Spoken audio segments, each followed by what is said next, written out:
ভক্তদের ভালোবাসায় সিক্ত সৈয়দ আবিদ হুসাইন সামি। না, এই ঘটনা নতুন নয়। ক্রিকেট অনুরাগী হিসেবে, মাঠের মানুষ হিসেবে, ক্রিকেট বিশ্লেষক হিসেবে বাংলাদেশের ক্রিকেট ভক্ত সমর্থকদের কাছ থেকে সৈয়দ সামি পেয়ে আসছেন নিঃস্বার্থ নিরঙ্কুশ ভালোবাসা। আন্তর্জাতিক ক্রিকেটে এর আগেই ধারাভাষ্যকার হিসেবে অভিষিক্ত হয়েছেন, এবারে কমেন্ট্রি করছেন বিপিএলে। বাংলাদেশ প্রিমিয়ার লিগ বিপিএল এখন চট্টগ্রামে।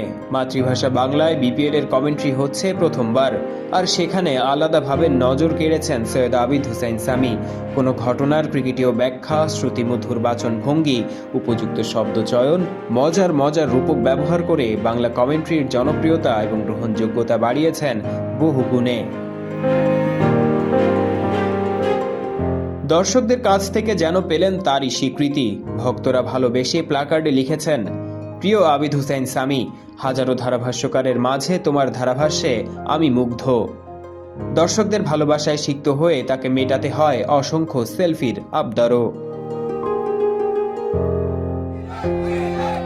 শুধু চট্টগ্রাম নয়, একই ঘটনার অবতারণা হয়েছিল সিলেটেও। সেখানেও ক্রিকেট প্রেমীদের ভালোবাসা ছুঁয়ে গিয়েছিল সৈয়দ সামিকে।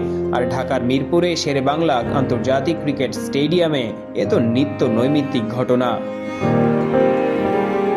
কেনই বা হবে না? বহুদিন ধরে রেডিও কমেন্ট্রি করছেন, তার কণ্ঠে কত শত ম্যাচ শুনেছেন সবাই। এবার এই প্রথমবারের মতো বিপিএলে হচ্ছে বাংলা কমেন্ট্রি। সেখানে কমেন্ট্রি করছেন দারুণভাবে। লাইভ পডকাস্টের মতোই দর্শকরা এখন দেখতে পাচ্ছেন কিভাবে কমেন্ট্রি করা হচ্ছে। সৈয়দ সামি যেভাবে ভালোবাসা পাচ্ছেন তা থেকে বোঝা যায় বাংলা কমেন্ট্রি ব্যাপক দর্শক নন্দিত হয়েছে। মাতৃভাষায় দেশের সর্বোচ্চ পর্যায়ের ক্রিকেট সম্প্রচার শুধু ইউটিউব, পডকাস্ট কিংবা অ্যাপেই সীমাবদ্ধ থাকবে এমনটা নয়। বিপিএল এর পরবর্তী আসরের পাশাপাশি অন্যান্য জাতীয় ও আন্তর্জাতিক টুর্নামেন্টে বাংলা ধারাভাষ্যের মাধ্যমে সম্প্রচারের পরিকল্পনাও ইতিমধ্যে শুরু হয়েছে। সৈয়দ আবিদ হুসাইন সামি অনেকের কাছেই একজন প্রেরণাদায়ক চরিত্র। তার উঠে আসা, বেড়ে ওঠা এবং বিশাল কর্মযজ্ঞ, নিরন্তর একাগ্রতা, কাজের প্রতি সততা, নিষ্ঠা আর ভালোবাসার দরুন সম্ভব হয়েছে। পরিশ্রম কখনো বিফলে যায় না, এবং প্রতিদিন কিভাবে আগের দিনটা থেকে ভালো করা যায়, নিজের জ্ঞান বৃদ্ধি করা যায়, এই ধ্যান জ্ঞান মানুষকে আরও উপরে নিয়ে যায়। সৈয়দ সামি তার জলজান্ত উদাহরণ।